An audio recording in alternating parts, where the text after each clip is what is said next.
नमस्कार। आज क्रमशः मनुस्मृति के 7वें अध्याय के श्लोक 11 से संबंधित विषयों पर चर्चा होगी। यह मनुस्मृति का 7वां अध्याय राजधर्म से संबंधित है, जिसमें राज व्यवस्थाएं, दंड व्यवस्थाएं, राजा के स्वरूप का बड़ा विस्तार से आचार्य मनु वर्णन किए हैं। तो आज हम 11वें श्लोक से प्रारंभ करते हैं। सर्वप्रथम इन श्लोकों का पाठ करते हैं। यस्य प्रसादे पद्मा श्रीविजयश्च पराक्रमे मृत्युश्च वसति क्रोधे सर्वतेजोमयो हि सः तं यस्तु द्वेष्टि सम्मोहात् स विनश्यत्य संशयं तस्य ह्यशु विनाशाय राजा प्रकुरुते मनः तस्माद्धर्मं यमिष्टेषु सव्यवस्येन्नराधिपः अनिष्टं चाप्यनिष्टेषु तं धर्मं न विचालयेत् तस्यार्थे सर्वभूतानां गोप्तारं धर्मात्मजं ब्रह्मतेजोमयं दण्डमसृजत् पूर्वमीश्वरः तस्य सर्वाणि भूतानि स्थावराणि चराणि च भयाद् भोगाय कल्पन्ते सर्वधर्मान् चलन्ति च तं देशकालौ शक्तिं च विद्यां च अवेक्ष्य तत्त्वतः यथा अर्हतः सम्प्रणये नरेष्वन्यायवर्तीषु स राजा पुरुषो दण्डः स नेता शासिता च सः चतुर्णमाश्रमाणां च धर्मस्य प्रतिभुः स्मृतः दण्डः शासति प्रजा सर्वा दण्ड एवाभिरक्षति दण्डः सुप्तेषु जागर्ति दण्डं धर्मं विधुर्बुधाः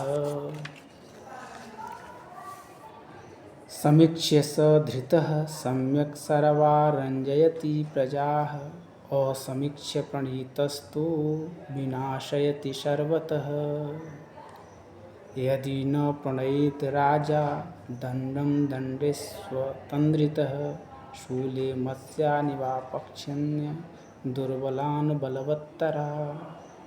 ये 10 श्लोक हैं, जिसमें राजा के विविध स्वरूप के साथ आचार्य ने दंड व्यवस्था को प्रतिपादित किया है।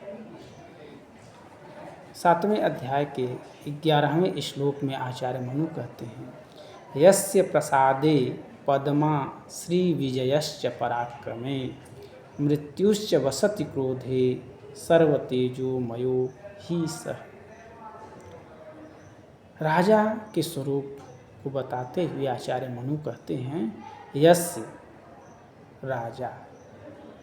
राजा की प्रसादे पद्मा माने लक्ष्मी, राजा की प्रसन्नता में लक्ष्मी का निवास होता है।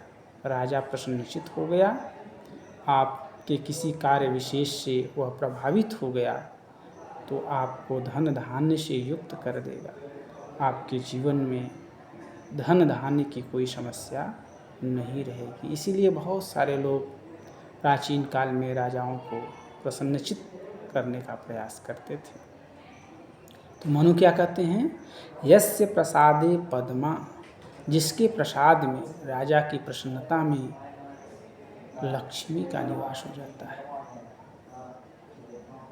पराक्रमे विजयश्च, और पराक्रम में विजय, उसके पराक्रम में विजय ही मिलती है। इसमें किसी प्रकार का संदेह नहीं है। मृत्युश्च वसति क्रोधे, और जब राजा क्रोधित हो गया तो वह सीधे सीधे मृत्यु दंड देता है। उसके न्याय में, उसकी दंड व्यवस्था में किसी प्रकार का यदि हस्तक्षेप हुआ, विप्लव आया, तो वह राजा क्रोधित होता है और मृत्यु दंड देता है। तो आचार्य मनु कहते हैं मृत्युश्च वसति क्रोधे, क्रोध में मरण रहता है, मृत्यु रहती है। सर्व तेजोमयो ही स, अतः वह राजा सर्व तेजोमय है। वह प्रसन्नता में उसका अलग स्वरूप है, क्रोध में उसका अलग स्वरूप है, और पराक्रम की स्थिति में अलग स्वरूप है। तो प्रसन्नता में वह धन धान्य लक्ष्मी से युक्त कर देता है, और उसका जो पराक्रम है, पौरुष है, जो वीरता है, वह वीरता सदैव विजय को अंगीकार करती है, और उसका क्रोध मृत्यु को देने वाला होता है। इसलिए राजा को कभी भी क्रोधित नहीं करना चाहिए। वह राजा सर्व तेजोमय है। क्यों सर्व तेजोमय है? क्योंकि वह देवताओं के अंश से उत्पन्न हुआ है। सारे जो देवता हैं, इंद्र, कुबेर, वरुण, सूर्य, चंद्र, सब देवताओं का अंश स्वरूप है, सार स्वरूप है। इसलिए वह राजा सर्व तेजोमय है। आगे कहते हैं तम यस्तु द्वेष्टि सम्मोहात्स विनश्यति असंशय, विनश्यत्य संशय। इसको तोड़ के पढ़ेंगे विनश्यति असंशयम। तस्य य आशु विनाशाय राजा प्रकुरुते मनः। आचार्य मनु कहते हैं कि जब कोई अज्ञानवश होकर भी राजा के साथ द्वेष करता है, जानबूझ करके, चेतनता की बात तो छोड़िए, यदि राजा से कोई अज्ञानवश भी द्वेष करने लगता है, न जानकारी में उसके साथ द्रोह का आचरण करता है, तो वह निसंदेह नष्ट हो जाता है, समाप्त हो, विनश्यति असंशय। उसके विनाश होने में किसी प्रकार का कोई संशय नहीं बचता है। तस्य य आशु विनाशाय राजा प्रकुरुते मनः, क्योंकि राजा उसके विनाश के लिए मन को नियुक्त कर देता है। राजा धर्माधिकारी है, दंडाधिकारी है। यदि उसके साथ और उसके नियम, उसके अनुशासन, उसके राज्य में यदि कोई द्वेष करता है अज्ञानवश, तो भी राजा उस द्वेष आचरण का दंड देते हुए मृत्यु दंड प्रदान करता है। इसलिए राजा से किसी प्रकार का द्वेष जानने में और अनजानने में नहीं होना चाहिए। जानबूझ करके या अनजान में राजा के साथ द्रोह द्वेष नहीं करना चाहिए। आगे पुनः राजा के विस्तृत स्वरूप को प्रतिपादित करते हुए आचार्य मनु कहते हैं तस्मात् धर्मम यमिष्टेषु सव्यवस्ये नराधिपः अनिष्टम चाप्य निष्ठेषु तम धर्मम न विचालय। बड़ी महत्वपूर्ण बात आचार्य मनु यहाँ कहते हैं।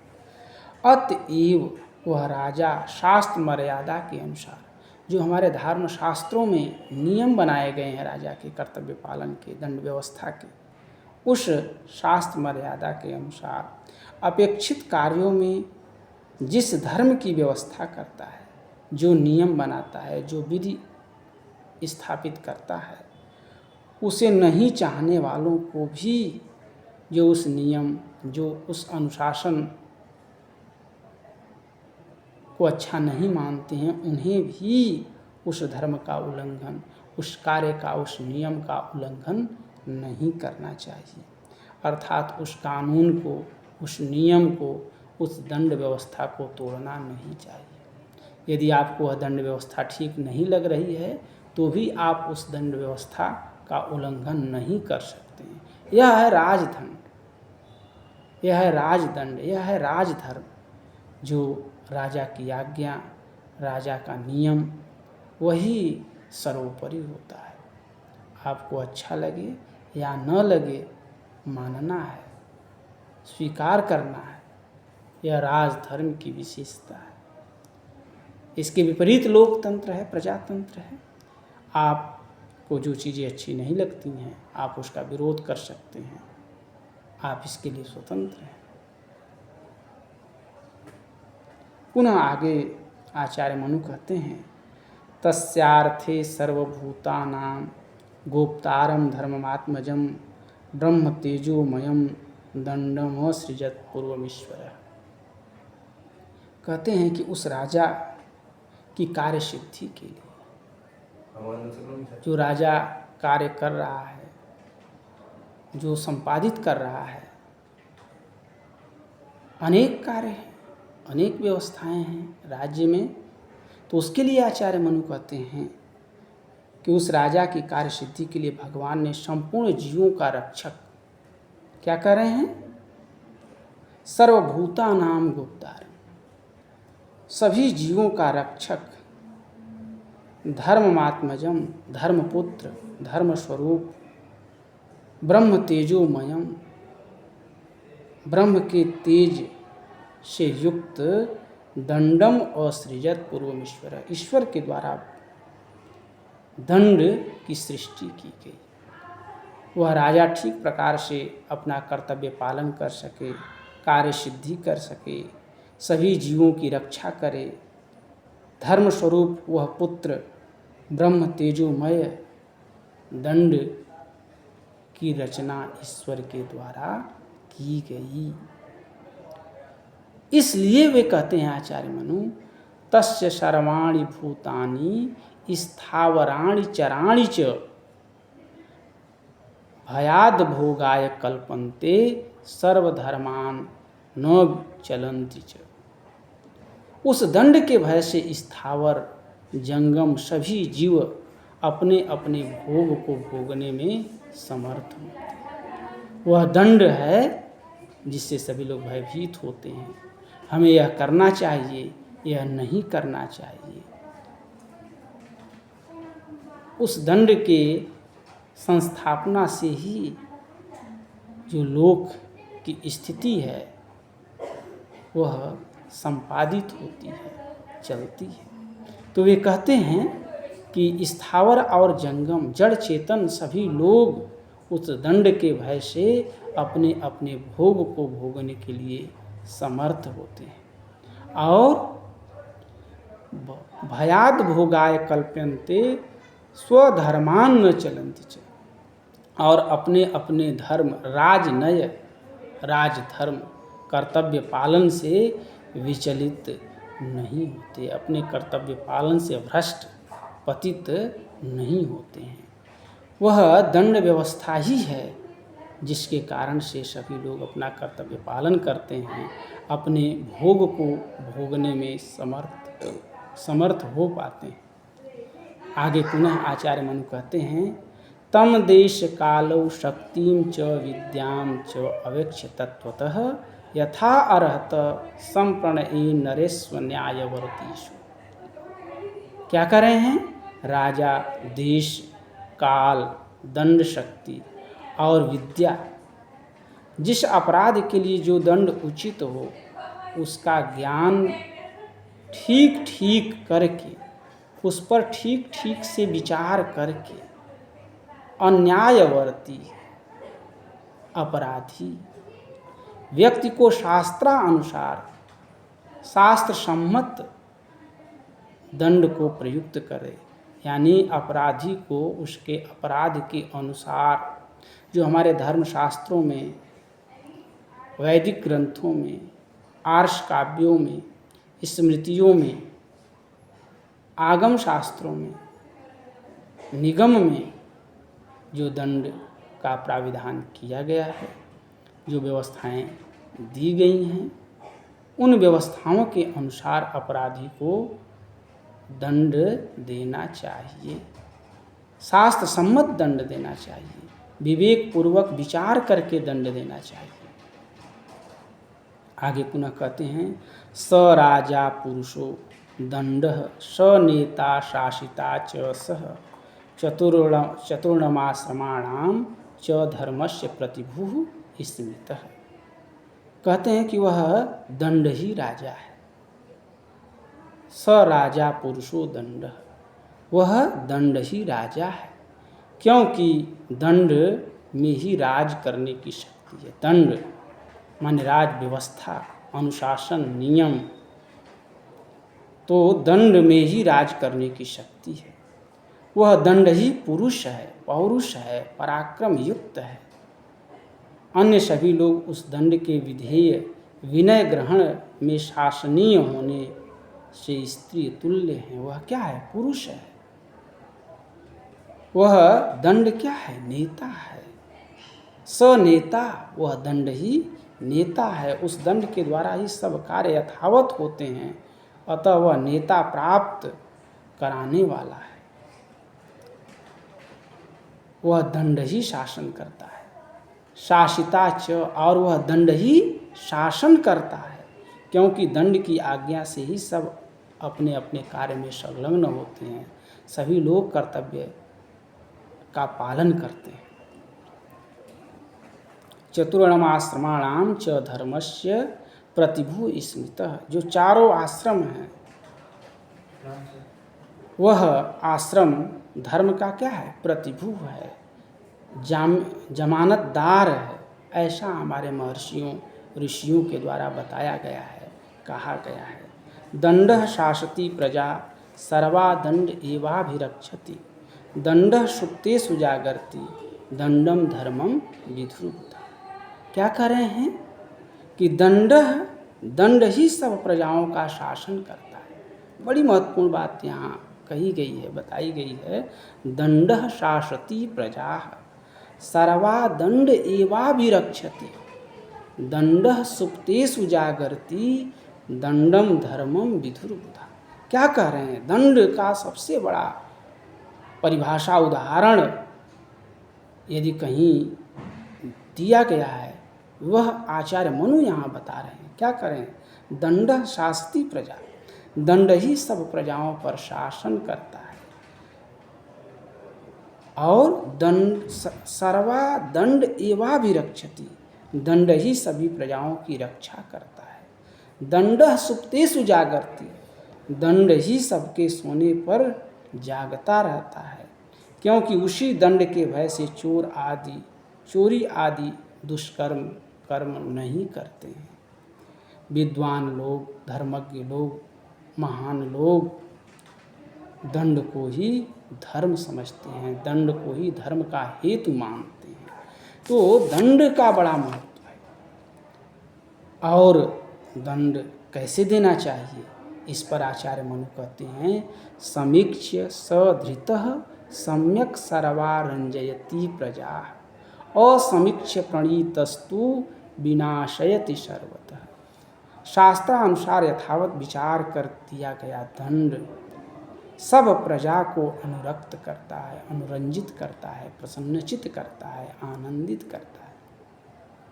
जिसका जैसा अपराध है वह सही माने में अपराधी है या नहीं, सही माने में उसे दंड मिलना चाहिए या नहीं, इसका यदि विचार करके दंड दिया जाता है, उस दंड से सभी लोग प्रसन्नचित आनंदित होते हैं।